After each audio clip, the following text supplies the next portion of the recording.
This story takes me back over 2 decades ago, when I was just a kid. I grew up in a rural town, even further out in the sticks. To get to the city, it would take more than 2 hours by train.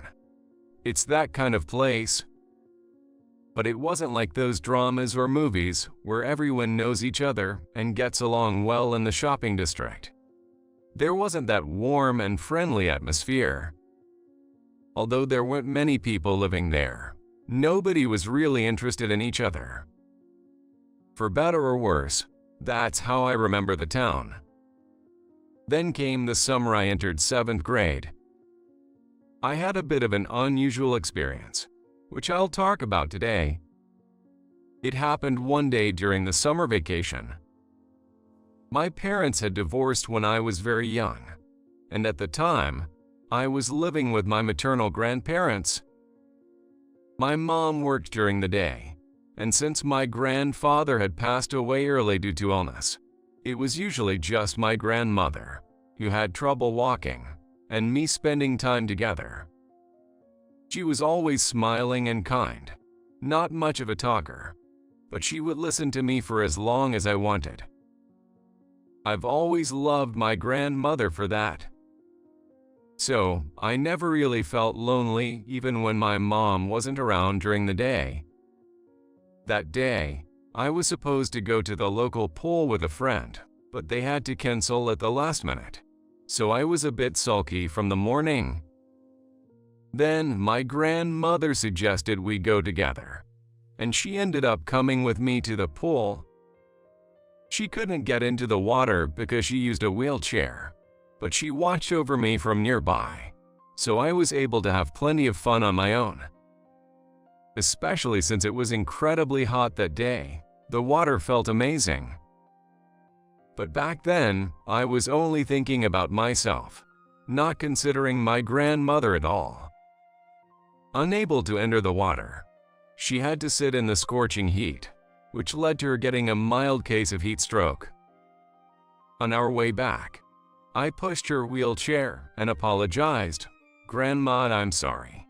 It was really hot, wasn't it?" But she was cooling her forehead with an ice pack we got from the pool staff, smiling as she always did. It's all right. I enjoyed spending time outside after so long, and I was really happy to see you having fun, Jason. Despite feeling guilty, I was really happy to hear her say that. She seemed to feel better by the time we got home after drinking lots of water. But she still seemed tired, so she lied down as soon as we got back.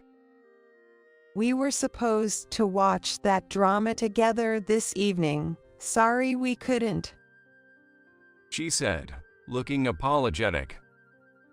We had been watching a drama series that was being rerun just for the summer holidays. Don't worry about it. I'll record it, so just rest up, Grandma, I said, and then I went back to my room. Then I must have been tired too, because I fell asleep before I knew it. I woke up to the sound of the house phone ringing.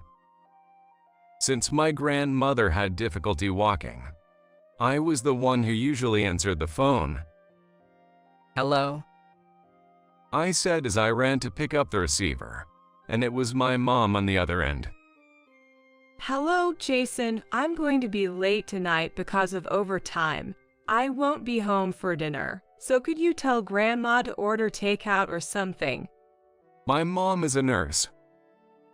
Though her hours are supposed to be fixed by her shift, it's not uncommon for her to stay late if there's an emergency. On days that aren't like this, she usually makes a delicious dinner, so we were used to it. All right, I got it. Take care at work, I replied and hung up, then headed to my grandmother's room. Grandma used to cook dinner for us, but since she became wheelchair-bound, it's been difficult for her to stand in the kitchen. So, when Mom was late, we would order takeout. When I entered Grandma's room, it seemed like she had just woken up from the sound of the phone. After I explained the situation, she asked me to get her wallet from the cupboard, which I did as told. Then, Oh no. it was rare for Grandma to raise her voice like that, so I immediately asked, "What's wrong?" We used up the cash at the pool earlier. I don't have any on hand. This is troublesome. Really? That's a problem. I was in a bind. I spent all the money in my wallet buying cooling patches and drinks for Grandma earlier, so now it's completely empty. She said she'd be late, but she's definitely coming back today. I was hungry, but I thought maybe we'd just have to wait for Mom to come home. Just then, I'll go withdraw some money. Grandma said that as she tried to stand up, but she was unsteady even getting to her wheelchair, and I could tell she hadn't fully recovered yet. Wait, Grandma, it's dangerous. You should keep resting. I'll go. Or so I said, but as a kid who had just started middle school, I had never used a bank before.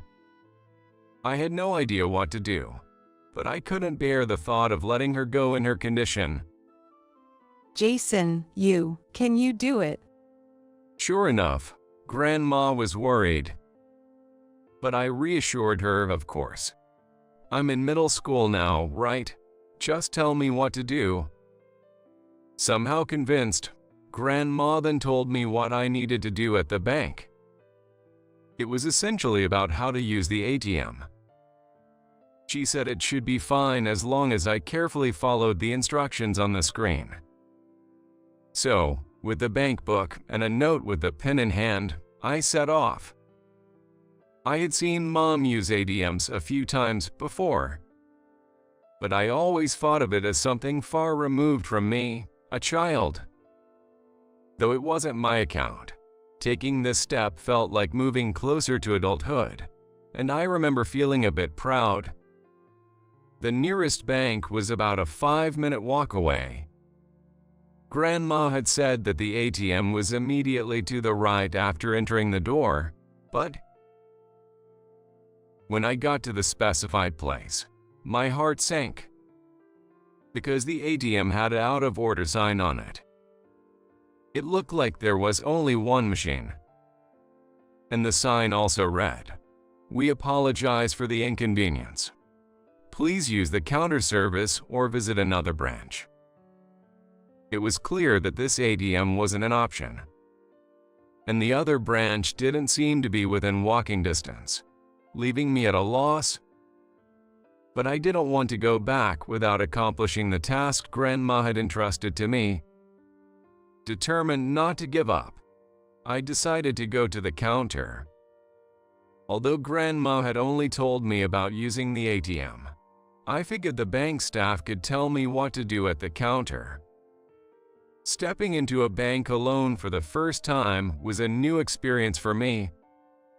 Naturally, there were no other kids my age around, making me feel out of place and quite nervous.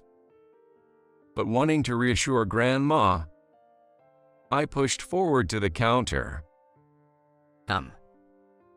I timidly approached the nearest female teller, but she interrupted me with, "Please show me your number ticket," leaving me puzzled. Getting a number ticket is common at banks and government offices for adults, but I had no idea about that at the time. Yeah. When I seemed confused, an employee noticed and told me, "There's a machine over there where you can get a number ticket. Please take one and then come up when you're called." They did explain what to do, so maybe they were trying to be helpful. But at that moment, I felt somewhat rejected by their impersonal, business-like tone, which hurt a bit. Holding on to that anxiety, I did as instructed and took a number ticket. And I waited with my head down until my number was called. I thought if I looked up, I'd become too conscious of people's stares. Finally, when my number was called, I walked up to the counter. Then a different male employee was sitting there this time, and our eyes met briefly before he quickly looked away. This? I tried to hand over my number ticket with a bit of forced cheerfulness. The employee looked surprised and said, "Really? Just you?" I felt a bit offended at this point. Sure, I was still a kid, but I was already in 7th grade. I shouldn't be treated like a little kid. Though I admit, I am on the short side. It felt like the employees were underestimating me because I was a child. Despite being scared until just a moment ago, I started feeling a bit defiant and said, Yes, I'm here to withdraw some money. I thought clearly stating my purpose would get me recognized as a customer. But the male employee laughed and said, "If you're just fooling around, please leave. We don't have time to waste on broke kids," and shooed me away with his hand. I'm not kidding. I have my bank book and card right here. I tried to argue, but the employee wouldn't listen. He probably thought it was unusual for a child to come to the counter, and that the amount I wanted to withdraw wasn't significant. Sure, I was only withdrawing $20 for dinner, not a large sum. But to dismiss me as poor and refuse me service just because I was a child was incredibly unfair. Is there a rule that kids can't do this? I retorted, but the indifferent employee had already started calling the next number, and the next customer looked at me with suspicion. I guess this place isn't meant for kids after all. I couldn't help but feel that way as I trudged home.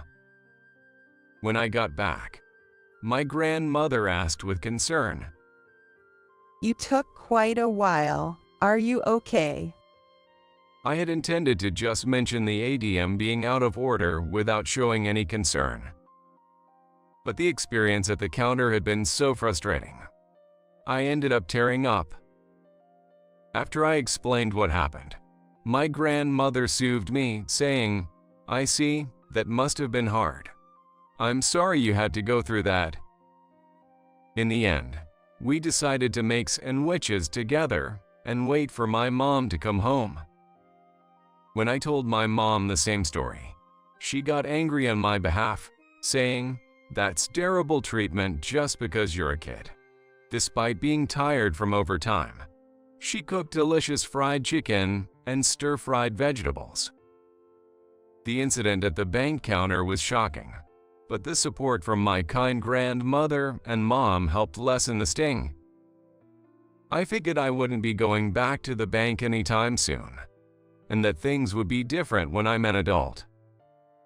I decided to keep it as an unpleasant memory, tucked away deep inside. But sooner than I had tucked it away, I faced the issue again. A few days later, my grandmother invited me for a walk in the neighborhood. Then she said, Would you mind if we stop by the bank over there? I froze for a moment. I wouldn't feel the same way with my grandmother by my side. But since the wound hadn't fully healed, I hesitated. Understanding my reluctance, she asked, "You're still upset about what happened, aren't you? Would you rather not go?" But I thought it would be uncool to dwell on the negativity, so I said, "No, it's fine," and agreed to go to the bank with her. Right upon entering the bank, I was in for a shocking experience. Welcome. Right in front of the door, 2 employees said that and bowed. Of course, I hadn't received such treatment the last time I was here. I remember being surprised at how differently I was treated just because I was with an adult. But it seemed there was more to it than that.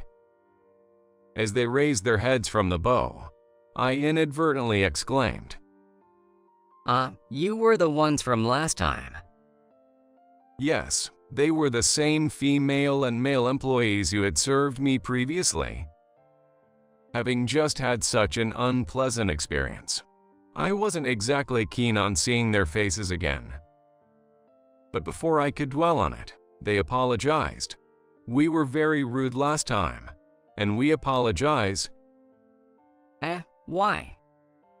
I was happy to receive the apology, but it felt as if they knew I was coming, which was surprising. Wondering what was happening, I looked at my grandmother's face. She was just smiling warmly as always. Still not understanding what was going on, my grandmother and I were led into an inner room. Then they served me orange juice and my grandmother coffee. What surprised me there was that they somehow knew my grandmother's preference for 1 milk, 2 sugars right from the start. I knew this because she often said, "I know it's bad for me, but I love sweet things." But how did these employees know? As I pondered this, my grandmother began to speak. Actually, after that, your mom and I discussed it and decided to open an account for you, Jason. Saying that, she handed me a brand new bank book, different from the one she had kept for me before. Really? My very own bank book for the first time. It really made me feel grown up, and I was incredibly happy. Then my grandmother continued. Now, my grandson is officially a customer. Can I trust that such treatment will not happen again? The employees were taken aback by her words. Yes, we're very sorry. Listening to this, I had thought, my grandmother must have called the bank to complain about how they treated her grandson. But that was only half right and half wrong. The true answer became clear after hearing what the employees had to say next. After hearing from the former chairman, we realized our mistake. We thought if a child came in, they would just be playing around and it would be a waste of our time, but we were wrong. We should have at least asked about the situation, and such language was inexcusable. We're deeply ashamed. Sorry.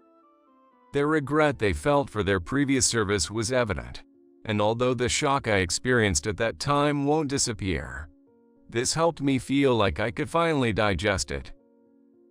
But honestly, what intrigued me more was the mention of former chairman. I immediately voiced my curiosity, asking, "What do you mean by chairman?"